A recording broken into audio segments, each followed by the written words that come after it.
Welcome back, everybody, to our epic 50-hour online vigil in solidarity with Julian Assange and WikiLeaks. This is my last hour with you for a little while, and soon you will... Oh, I'm being told you can't hear my audio. Hold on 1 second. Oh, you can hear my audio. Okay, great. Cool. This is my last hour here before Elizabeth Lee Voss will come on to do the next 6 interviews, and bear with me one second.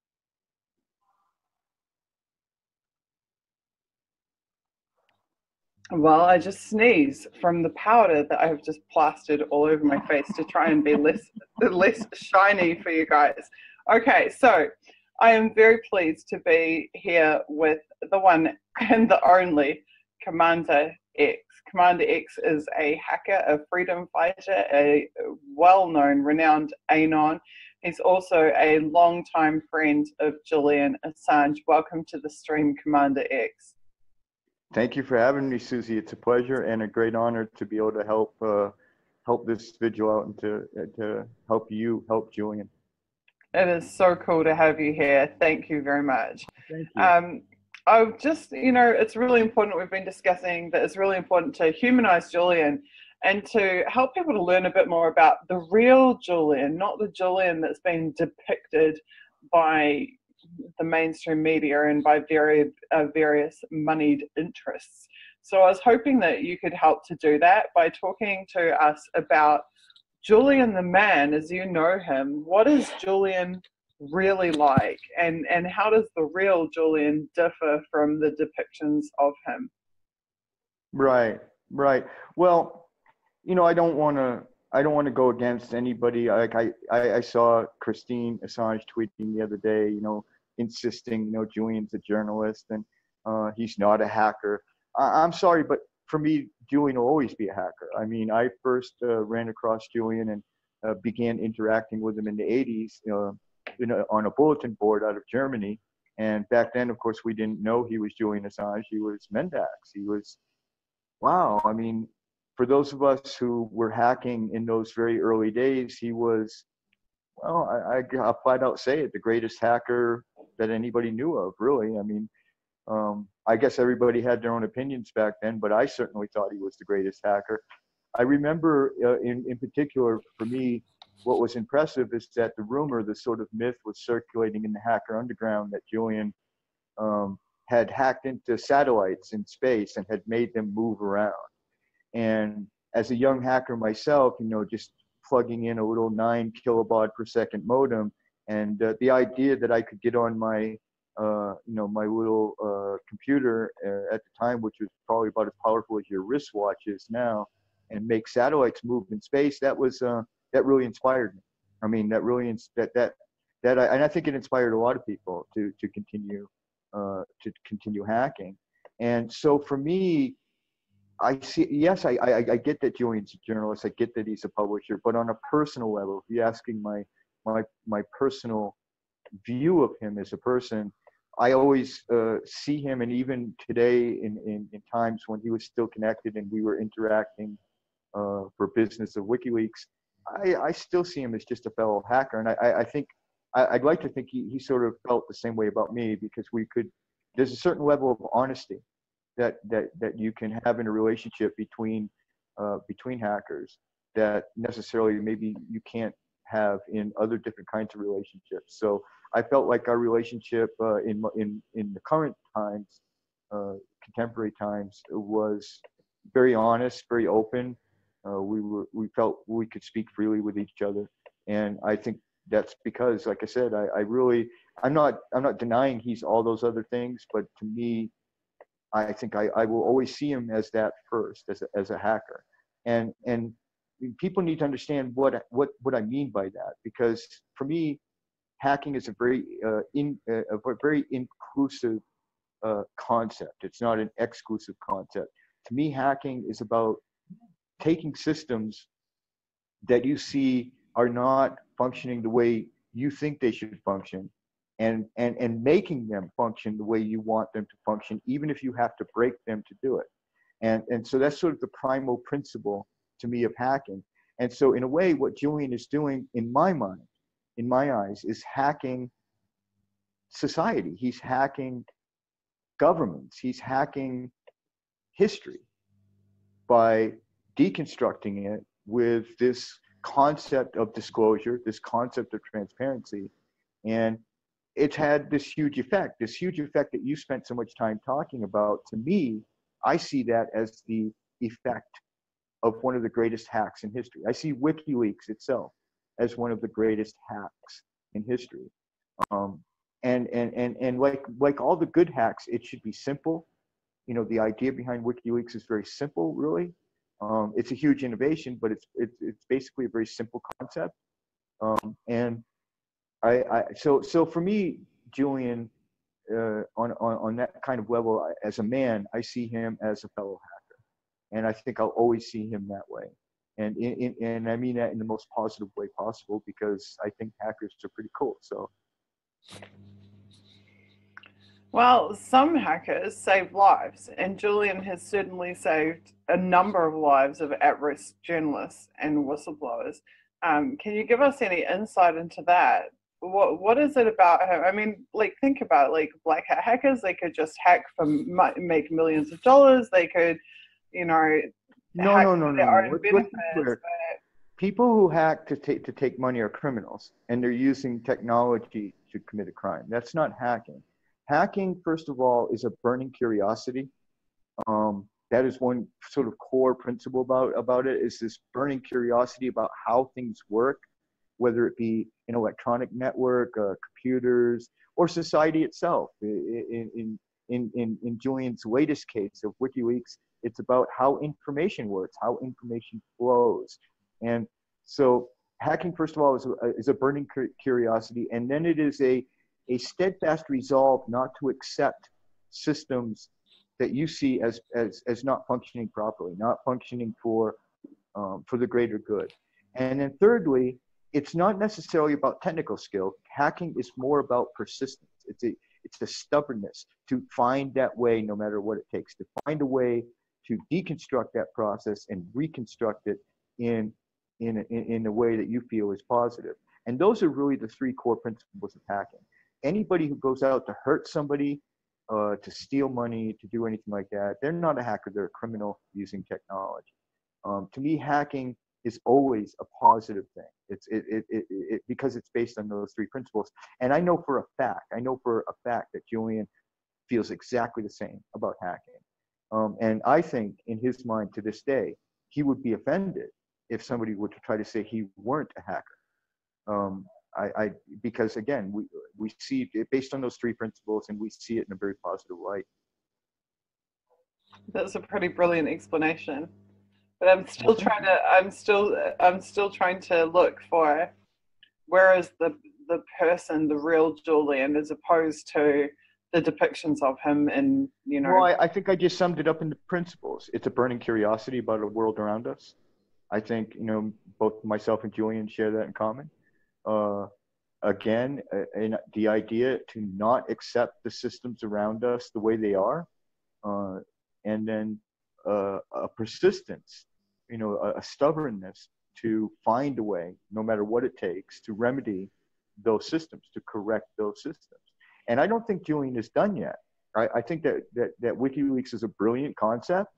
And I think that, you know, he's going to have a lot of work to do when he gets out of the embassy to sort of polish up the organization and get it back on its feet and running strong again, like it is when he's at the head of it. But I don't think he's done yet. I think if you imagine, and you, Susie, have expressed how impressed you are with the concept of WikiLeaks, and it is an impressive innovation. Imagine what might come next from a mind like Julian. Imagine what he might do next. That's what I tell people is, you know, what if WikiLeaks is just one thing that he's going to do? You know, every hacker in the world has a desire to compete, not only with other hackers, but with yourself. And you always want to do something better. No matter how great the last hack you did was, you always want a better one. You always want to, it's just, there's a little bit of glory seeking, I think, in every hacker, in that sense, just that sense that, you know, you want to outdo yourself. And so I think, you know, Julian is not done, and I don't have any clues to that. I'm not trying to leak any information I'm privy to. I just think that Julian is by all accounts, a young man. At least I would like to think so.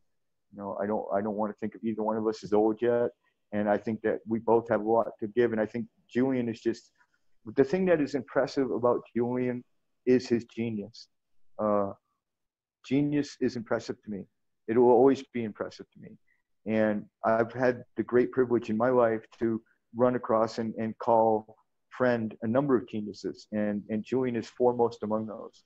And so I think that for me, I look even beyond WikiLeaks and what he might do next. And again, in his mind, I believe he will see whatever he does next as a hack of society, as a hack of this world, a hack of history. It's all a hack. It doesn't have to be all about computers. It can just be about any system that's not functioning properly. And I think if we look around us, we see so many systems that clearly are not functioning properly, clearly not functioning for the greater good. So there's just so much, as we say in the hacking world, it's a very target-rich surface right now. There's a lot of different things that could be latched onto and changed for the greater good. And I'm really waiting for what comes next. That's what really excites me about Julian Assange, is to see, what he will do next. And I think it's going to be even more astounding than WikiLeaks. And so I challenge people to wrap your mind around that, because most of the people who are watching and yourself and a lot of people are very obviously very, very impressed with WikiLeaks. But imagine if he could do something even more astounding than WikiLeaks. I think he's a breathtaking man in that sense, where his genius is just unparalleled. And genius doesn't want to quit. Genius doesn't want to rest on its haunches. And so I think that's what's so critical about trying to get him out of there and preserve his life and preserve his freedom. It's not just the work that he's going to continue to do on WikiLeaks, but it's the next thing. It's the next big thing that he is capable of that is really almost impossible to wrap my mind around, but it will blow us all away. And so we really need to rally to save this man, because in a way, it would be like saving Einstein or saving, Van Gogh or any of those incredible mad geniuses. And that's how I see Julian. This incredible, mad genius hacker who has, from the very beginning, I mean, he registered leaks.org in 1999. So the concept of WikiLeaks really is something that's been around for quite some time. And, that shows an unprecedented level of innovation and a prophetic view of the world, to realize that this was going to become an essential thing, that information, especially the idea of procuring hitherto secret information and releasing that to the public, and not just releasing it, but putting it on the internet in such a way that it can never disappear. And so, that's it's quite astounding. And I encourage people to think about what Julian could do next when you support him, and think about how important that is, because this is a man who's, and I don't give out compliments easy. I'm not a person to run around just randomly praising people. And this is a man whose genius is second to none, and probably I'd have to say the smartest man I've ever known personally. And so we need to save that mind. It's that mind that concerns me. We need to preserve that and free that mind. So your explanation around the thirst to fix broken systems or to make them work better than they did before, what I was looking for is like the humanity, a description of the humanity in Julian, but taking your example of broken systems or systems that could be bettered. When we live in a system that produces death and destruction, then to better that system or to remedy that system, to either repair or to upgrade that system, is to counter, well, counter it, right? To preserve life. Julian's in a system of death. On a human level, again, Julian is a very curious man. He's a very persistent man. He will not, when he sets his mind to something he's not going to give up. And that is one of the penultimate qualities of any, again, going back to it, any good hacker. He's a very compassionate man. He's the only friend I have in information activism who's really, really famous. Like, I mean, you know, I associate with a number of people. I associate with Dale Coleman. I associate with Glenn Greenwald. I consider them friends. I communicate with them on a regular basis, but never once has any of those people reached out to find out if I'm okay. Never once has any of those people sent me a DM to say, hey, how are you doing? So, you know, Julian is a very compassionate man. He's thoughtful of other people. You know, he definitely is not aloof in any way, shape, or form. I mean, he has to protect himself in a general sort of way, being a person of fame. Any of us who have any little bit of fame to us have to protect ourselves. But once he's your friend, he's approachable. He's never, for instance, refused, you know, to communicate with me or delayed in an undue way to communicate with me. So he's attentive to his relationships around him. I think he's a very sensitive man. Quite sensitive, I would have to say. I think that, you know, he is so cool as a cucumber in public with all of the hate and everything rolling off of his back, but it really does affect him. I think he feels it, and it does affect him. His outward persona is one of indifference to it, but he does, you know, he feels both ends of it. He feels the support and the love, and that buoys him, but he also feels the hatred and feels the smears and everything, and they do wound him. I don't know. I don't know what else to say. I mean, I could go on and talk. You know, any human being who's a friend of yours, you could go on forever and talk. Everybody's got such depths to them, and Julian is one. You know, obviously a man of great depth. I think he's very passionate. One of the things I've always loved about Julian is that he shares a deep passion. I know one thing that is particularly big with Julian, and a particular big point is loyalty. I think one of the things I'd like to think that he values in our friendship, my personal friendship with him, is the undying loyalty that I've shown him over the years, and that will continue. It is literally unshakable. I would take a bullet for Julian, and I think he knows that, and I think he appreciates that, because there are so few people in his life, besides obviously his mom and maybe a handful of other individuals, who have shown that kind of unshakable loyalty. And in this business especially, that is a huge rarity. That's an awesome treasure, a gift to hold on to. So I don't know. I hope I've answered the question. I again, I could go on all day. I mean, he's just a man of such depth and genius that talking about the human side of him is. I think your insight is incredibly unique, and I think I have the gut feeling that a lot of people will be really, really fascinated right now. One of the things I love about these vigils is that no matter how many guests we bring on, we always get something different out of each of them, a slightly different perspective, different experience, different realm of expertise, and different impressions of Julian and WikiLeaks, or a different direct experience of Julian and WikiLeaks. So I thank you for that, because I think this is a very unique insights that you're giving. What I was trying to get to is and maybe we'll never get there, but what I was trying to get to is what drives him to protect other people?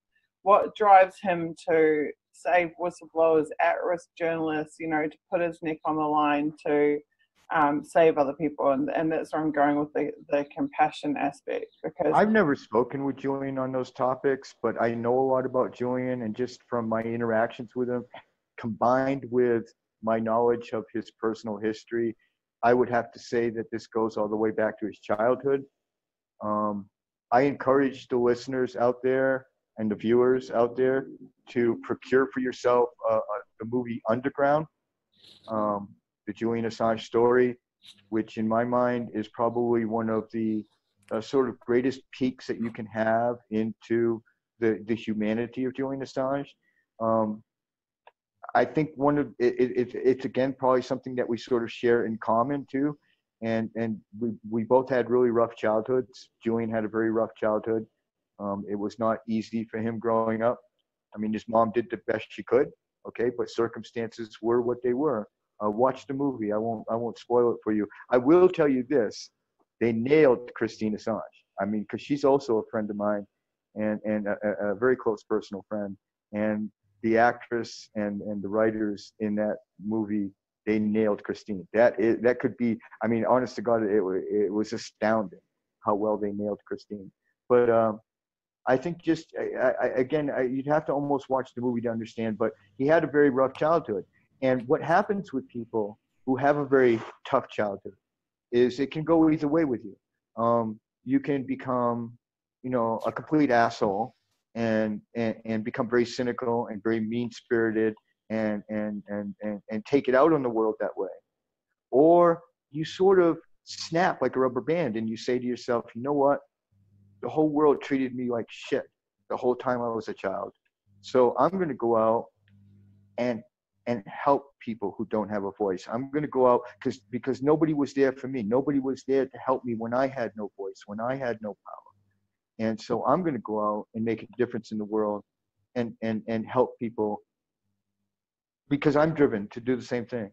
And so that's it's just a guess. I mean, I'm not a psychologist. I don't know what to say, but I do know that his background, and I do know he's a very compassionate man. I mean, that's obvious. I mean, that doesn't even take being a friend of Julian Assange to know that he cares about the world, that he cares about people, that he's doing what he's doing out of compassion. And I think more than anything, for the voiceless, for the weak, I don't think Julian gives much of a rat's ass about the powerful and the people that are doing okay, to be honest with you. I think he really, really cares about people who are, for instance, getting killed for no reason at all because these powerful governments want to just do whatever the fuck they want to do, and they just run roughshod over everybody. I think those matter to him, and I think the weak and the voiceless matter to Julian. I hate to play shrink with somebody, but I think it's. I'll just put it on myself. For me, it comes from my childhood, and I know that Julian also had a very rough childhood. And so it's just my guess that it began very early on, again, with that sort of dichotomy where when you do have a rough childhood, you've got two ways you can go with that. And one of those ways is to fight back against that cruelty of the world and try to make a difference, try to stand up. It's sort of like if you get picked on, like when you're in school a lot by bullies, you can go one of two ways. You can either become a bully or you can become the guy that goes and beats the fuck out of bullies. And I think that's the simplest way I could put it. Julian decided to become one of those dudes who goes out and beats the fuck out of bullies. And that comes from a compassion for who the bullies are picking on. So I hope I nailed it this time. Well, as he famously said, he enjoys crushing bastards. Exactly. And that's not just the thrill of crushing bastards, although I have to admit there is a thrill to it. It's what I do for a living as well. And, there is a thrill to kicking assholes in the teeth. And I think that Julian would acknowledge that. But I also think that underneath that, with the real guiding force, the driving force beneath that is I just hate to see people victimized. I think Julian just hates to see people placed in a position of having no power and no voice and no hope. And I think one of the things that Julian really struggles to do is to try to give people hope. Again, I hope I nailed it for you. You say struggles to give people hope. Do you mean because he sees so deeply into these systems that he understands exactly how corrupt and broken they are? I don't know if it's that complicated. I don't know. My feeling is it's just simple compassion. I mean, compassion is what compassion is. I mean, it's empathy. Compassion, deep compassion is always deepest when it comes from a point of empathy. And empathy is always very, very easy for somebody who themselves has been a victim who themselves have had their voice stripped from them and their power stripped from them. And like I said, it really goes back to Julian had a really terrible childhood. It's that simple. And that's not a matter of private information. That's public. Watch the movie. And it's horrifying what Julian went through in his childhood. And as a victim of a very abusive childhood myself, I understand the feeling, and I think it's easy to have empathy for the voiceless and the weak of the world when your initial experience as a child, when your first impression of the fucking world is yourself being victimized and being, having your power stripped from you. So it's a theory I've shared a lot in a lot of interviews, that I think that a lot of people who are sort of crypto anarchists and people who are so driven to fight evil in this world and to stand up for the voiceless and the powerless of the world, I think it's something that you'll find a lot of us share in common, is a really shitty childhood. And it really sort of bubbles up from that. And again, you can go either way with that, because a lot of people have shitty childhoods and become complete assholes. And then others of us sort of swing the other way and say, no, fuck that. I'm going to, now that I've got power, you know what I mean? Now I've got power. So fuck you. Here I come. You know what I mean? And so, again, I don't want to head shrink Julian, but I feel that would be a very likely answer to why he is such a compassionate man, because it's obvious that he's compassionate. As to the why, that's my best guess. As somebody who suffered a very similar childhood, and I had a very similar reaction to it. There's a lot of parallels. I really I have a deep understanding of Julian. I think that's why we're such close friends, because that also led to isolation. Having a bad childhood leads to isolation, which in turn led to a fascination with technology, which in turn led to hacking. So do you see where I'm going with this? It's like there's a lot of hackers really grew out of a shitty childhood that in turn isolated them. They became lonely. They became interested in technology. They had a lot of time on their hands, because none of us really had much of a social life as a child, as a teenager. Excuse me. And so, we were very isolated socially. So we had a lot of time on our hands. Hacking takes a lot of time. Figuring out technology, it takes a lot of time. You spend a lot of time alone, and you want to be alone. You're good with that. I think that that is a parallel that in as far as hackers go, I think you will find there is a strain of us. There is a certain strain of us hackers that share that similar sort of trajectory from our childhood into the adult world. And so I think my insight is somewhat accurate to say that, it really comes from, it begins at a very early age, and it begins with a simple choice. How do I want to deal with my own situation? How do I want to take that energy that has been projected on me, and how do I want to build my life going forward with that? And it's a very sort of binary choice. You can go out and be very angry. And you know what? I'm not going to gainsay anybody who makes that choice, because if you had it really, really rough, like some of us had it, being angry is a perfectly valid friggin' reaction to, a shitty fucking childhood. So it's not that that's a bad thing. It's just that it's a choice. And then others choose something more constructive, like Julian did, to stand up and say, no, I'm gonna find other people, I'm gonna help other people who were in that situation. And the empathy is really easy then. It's really easy to be empathetic and compassionate at that point, because the feeling, viscerally the feeling of being powerless and being voiceless. That is epic. That is an epic description and epic insight. What do you think about the Unity for J movement in terms of Julian's current predicament? It's fucking epic. Okay, this is perhaps one of the most historic mass movements that's ever been built, on so many different levels. First of all, strictly from the sort of how do I want to say, the topical sort of technological innovative level of having created such a powerful movement with so many moving parts and all of these components meshing together. As an activist myself, I'm a little bit jealous, to be honest with you. I mean, awe of it. I really am.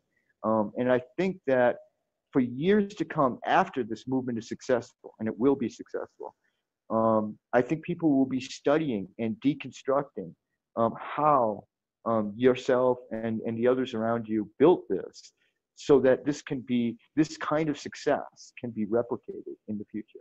So on a topical level, it is just astounding. As a fellow activist who tries to build movements, it is impressive, incredibly impressive. I'd have to say, so far in my career, the most impressive I've ever seen. And I've seen some pretty impressive stuff. I mean, I've done some stuff in Anonymous that was pretty impressive in and of itself. I was part of things in Anonymous that were pretty impressive, but I don't think I've seen anything quite this astounding. So on that level, are you saying that because of the size, the speed, the scale? Like what is all it? of that, all of that. I mean, just the speed with which it has exploded, but also the way it is not shimmied off the rails.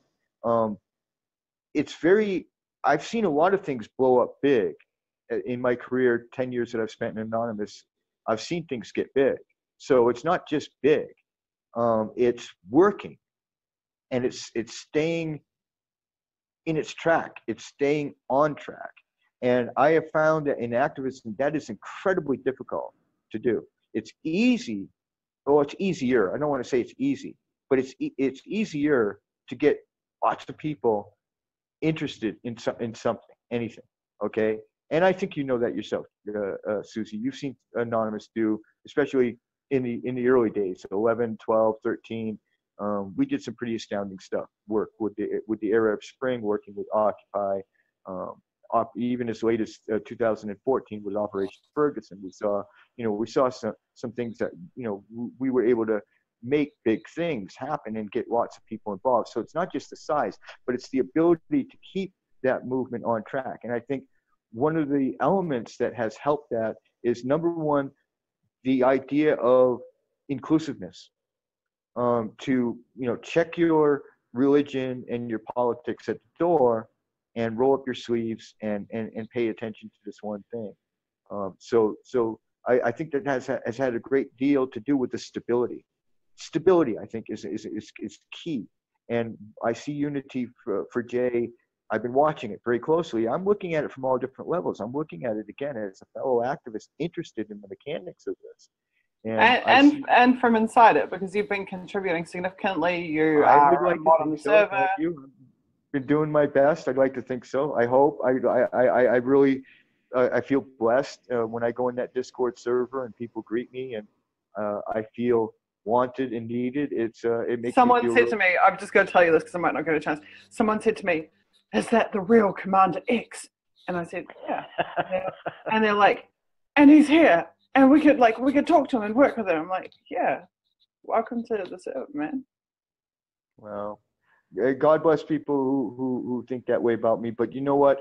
As far as I'm concerned, me, you, Elizabeth, we're all just activists working together.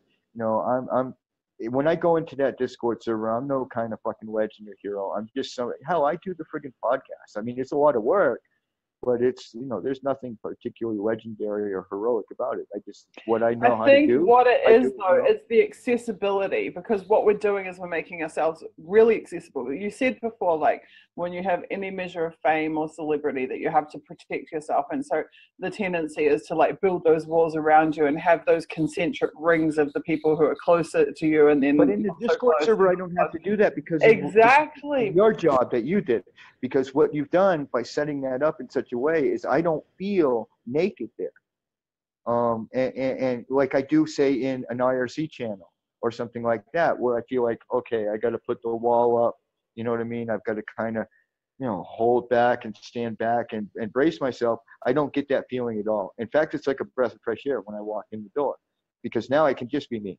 I can just, I can just roll up my sleeves and do some work. And I think that that's part of the stability thing, again, of how you set that server up, how you regulate it, how you have the mods are wonderful. First of all, you've got a wonderful, wonderful set of mods. We're working very hard. So I feel like I'm protected by the system that's been set up there. And so I don't feel the need to throw the shields up and yet the system itself is fundamentally insecure. I mean, it's Discord at the end of the day, right? Well, you don't need. It's not end-to-end encrypted. I'm not criticizing it. What I'm trying to say. No. I'm going to explain for you though, because I'll help you out here. I'll help you out here as an anon. I'll help you out because if people out there are concerned about that, this isn't necessary here. You're not trying everything in its time and place. I have done work with Animal Liberation Front. I've done work with Earth Liberation Front. Yes, we burned shit. Okay, and if you're out there setting, and I'm not ashamed. I don't care whether you agree with it or not. I went out and committed arsons. Okay, for the environment. And when you're doing shit like that, okay, yeah, you need so much security that you can't get enough security. Okay, this is not that kind of movement. We're trying to free a man. We're trying to put people in the streets. We're trying to, I think that's the most important part, really, actually. And we can talk about that in a minute. We're trying to put people in the streets. First and foremost, all of this online work, this vigil, everything, it's got to end up with boots on the ground. One of the things I've learned throughout all of my life of cyber activism is that, yes, cyber activism is a miracle. It has changed the landscape of activism. But if it doesn't end up generating boots on the ground, you're just pissing in the wind. But I forget where I was going with it now. But well, I'm surprised to hear you speak about it as being, this like earth-shattering, situation-changing thing, or that as you said, it's like one of the most powerful movements or whatever that you've seen. Because I don't view it that way. I view it as an embryo, and I see this as a very long-term struggle and a long-term goal. I also see how it can. I'll say that it could be. I'll say that it could be. It's got that power to it. It's got that stability. But I'm hoping you're wrong. I'm hoping that victory is right around the fucking corner. It may be. If you want to ask me why I'm hopeful, I'll tell you the details of why I'm hopeful. But I really feel like I hope we don't have to go the Mandela route. I was involved with the apartheid movement for 5 years. I do not want to see Julian in that embassy for another 5 fucking years, or I'll go and burn the fucking world to the ground. I mean, I agree with you. It's got that potential, and if we got to go that route, we can. This is definitely a movement that can handle it for the long haul. But I'm hoping that we don't have to go there. I really am. I'm hoping that victory is right around the corner. And this is why it's more critical than ever. I want to encourage people to press hard now. Now. We've got them. We've got them by the balls. This movement has terrified governments and terrified the people that are holding this man hostage. And we have a precious moment right now, a precious window of opportunity. All we have to do is give our all, give that one last little bit that, I'm going to be up, you're going to be up 50 hours straight, okay? And I haven't already not slept for 24 hours because I had another project I had to do before this. So I've literally already got 24 hours no sleep. And I'm prepared to go the duration. I'm prepared to do the whole 50-hour vigil here at the station to make sure the streams stay up. Now is the time to give every last little bit. Now is the time to quit your fucking job. I'm serious. Quit your job and get your boots in the street or get your ass online, whatever it is you know how to do. We can win this, and we can win this now. It doesn't need to take 5 or 10 years. I agree with you, Susie. I'm not trying to say we couldn't go that distance, and we will if we have to. I'm just saying we got a precious opportunity right now. We got these cocksuckers on the ropes, man. We can do this. We can win this right now. But we've got everybody that's involved already, and everybody who's out there listening who hasn't gotten involved, you need to go out there, not only get involved, but you need to tell 5 people. You need to convince 5 people. And that's how this works. You not only roll up your sleeves and get in that Discord server, and it is unityforj.com/Discord. Get involved, okay? Come see all this exciting shit. Come meet CommanderX and Susie Dawson. But also, you need to go out there and find 5 other people. And you all need to get your boots in the ground. We need to be in front of these Ecuadorian embassies. We need to be there at DC for the, I think it's August 4th or whatever, coming up in DC. You need to not just watch it on the live streams, you need to go. And that's how Occupy worked and how it exploded to this global movement. That's how in the Arab Spring, these poor, impoverished and disenfranchised people in the Middle East were able to bring down these intransient dictatorships that had been around forever. And yet they were able to bring them down in days. If we put the mustard on, we could have them out of there in a week. I am a firm believer of it. But we need thousands of people in the streets, and we can do that. I know we can, because I've seen it done in my own anonymous career. I've been a part of making that happen. I'm a part of making it happen again. But it requires people to have commitment. You gotta network. You gotta get in that Discord, find out what's going on, and become a part of it. And then you need to get 5 other people involved, whether it's your family, friends.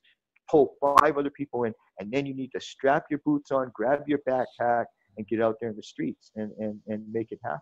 And if we did that, if we do that right now, then we don't have to form a 10-year Mandela movement to get this man free. Because I'll be honest with you, this movement may be able to survive 10 years, but Julian can't. I'm sorry, but I know for a fact he can't. He'll be dead in a year if we don't get him out of it. So you need to I've talked about Mandela movement as in, being like 8 years of serious organizing and 15 before it. I don't see this as necessarily being 8 years at all, but in my experience with mass movements, it took about 8 months. 8 months to get full penetration of the message to the point where the mainstream media was forced to cover it in such a way that it then spread, the information spread throughout the populace. Maybe this will happen faster because we're not starting from scratch, right? Like with TPPA, no way. Everyone was like, what the hell is the TPP? What does that even mean? People know who Julian Assange is. People know who WikiLeaks are. They know what their achievements are by and large. So we're not having to start from scratch. If we can, there's 2 sides to every coin. Like on one side, I think we need a lot more time before we can truly break through to mass media in the way that we need to get millions of people on the street and have the next Live Aid at Hyde Park in honor of Julian Assange. The other side of that coin is that I personally believe, and people are resistant, a lot of activists are resistant to chalking up successes, but I personally believe that I agree with you actually, that we have had an impact already. I think that all of the intelligence agencies and the US and UK and Ecuador are definitely looking at this and going, oh shit, because there hasn't been something like this before. I'm a very smart man. Yeah. I'm a very smart man, and I'm very good at gauging these sort of things. I'm telling you right now, we've already saved him. Okay, he would have been dragged out there last week if it weren't for Unity for Jay. It's that simple. He'd have been dragged out of there in chains last week. So we've already done it. We've already at least saved him once, and that's precious. And that's a testament to the impact of the Unity for Julian movement, that we had such an impact so fast that we stopped them in their tracks. And people need to understand movements can do that. I just want to use a quick example. We did an operation years ago in Anonymous against Israel, where we actually stopped the Israeli army from bombing Gaza because the damage that was done in that operation was so strong and so powerful that the Israeli government actually stopped bombing somebody. Imagine that information activism was able to stop a friggin' army. Okay, this trumps even kinetic force. Information activism, which is really what this is. Even Unity for Julian, it's all part of the same thing. It's all part of a global front of the idea of wielding information, of weaponizing information to effect change. And so we've already had an impact. I'm convinced they were going to haul him out last week, and we stopped that. Okay, we'll never be able to prove it, but I believe it. And I'm pretty good at this sort of thing. I mean, I've been around a while myself. So now we need the next level. And 8 months, okay, that's better than the 8 years of Mandela. But maybe it's because it's personal, because Julian's my friend and I know for a fact he's fucking dying. Okay, so maybe it's personal, but I even 8 weeks is too much to me, man. Let's do this next week, people. If you're listening, we can make it happen. We can. And I just gave you the formula. Number one, get in the Discord. Number two, find 5 people that you know that you can also get into the Discord. Number 3, strap your boots on and get in the street and don't leave. Look at that fellow, and I can't pronounce his name, so you're going to help me. Ciaron. Kieran. Okay, Kieran. Okay, there we go. Now I know how to pronounce it finally. Kieran. The dude is fucking amazing, man. He won't leave the embassy. That's what we need. We need Occupy the motherfucking embassy. You know what I mean? You talk about Occupy ICE, a wonderful movement in the United States going on now with the ICE offices being occupied. Occupy those embassies. Every Ecuadorian embassy right now should have tents in front of it. Not just people. Go there and don't leave until they let him out. And they will let him out. And there'll be next week that they'll let him out because that shit is costly. Okay? And that's where you hit them. You hit them in their wallet. This whole thing is happening because of money. Okay?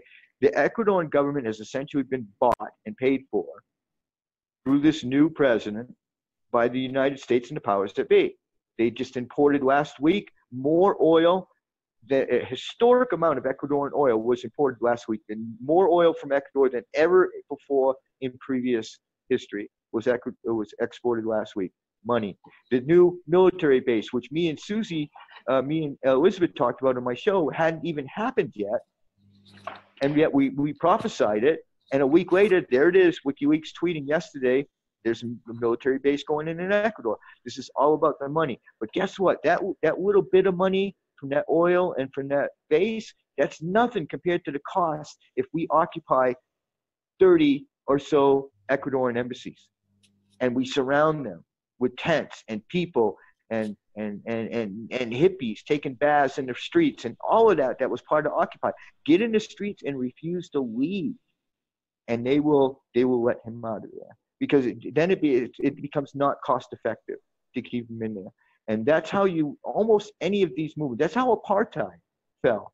It began to fall when they had the economic boycotts. So boycott Ecuador. Start boycotts against Ecuador, economic boycotts. But also, an Occupy is a form of sort of an economic assault because those kind of occupations and those kind of marches and protests can become very costly.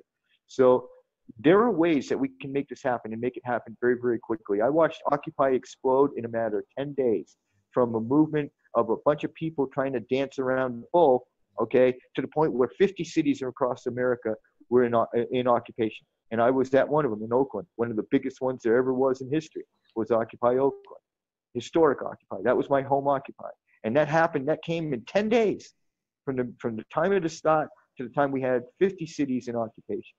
So if that can happen that fast, that's the power of the internet. That's the power that we have in our hands right now through the honing of it, the weaponizing of it as Susie has done with Unity for Jade, where she's really honed it. Like I see what you've done is take that sort of weapon, that blunt weapon, and honed it sharp. So it's ready to go. And we don't need 8 weeks. This can happen in 8 days. Okay, we can have massive occupations in the streets. It's just a matter of doing it, making it happen. Believing. The key thing is, in every mass movement I've been a part of, we all absolutely believed we were going to win. And we believed we were going to win fast. We didn't believe it was going to take forever to win. We believed we were going to win, and we were going to win now.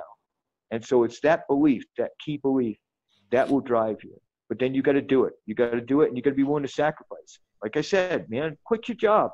You can get another fucking job, okay? This is an unprecedented time to be a part of history. Think about it. This is a time to be a part of what Julian Assange is. This is a time to write your name into his story, okay? You become part of the narrative. You become part of history. And history is going to write about us. Believe that. This is going to become huge, whether you become a part of it or not. So why not? Why not become a part of it and write your own name into the history books? But we can do this, I'm convinced, and we can do it fast. It's just a matter of having that will, that determination, and following that simple formula. I just told you the secret. It's very simple. Get in the Discord, find 5 people, and then put your boots on, get in the streets, and don't leave. Okay, on that note, we have got to wrap because I need to hand over to Elizabeth and to our next guest. That was a phenomenal segment. Thank you so much. I'm really for having me, that you got Susie. It was to a great come honor on and have that conversation. Do you have any final message? My message to the world is what I just spent 10 minutes saying, and I can only just say it again. You know, if you believe in Julian Assange, if you believe that he needs to be saved, then he needs to be saved now.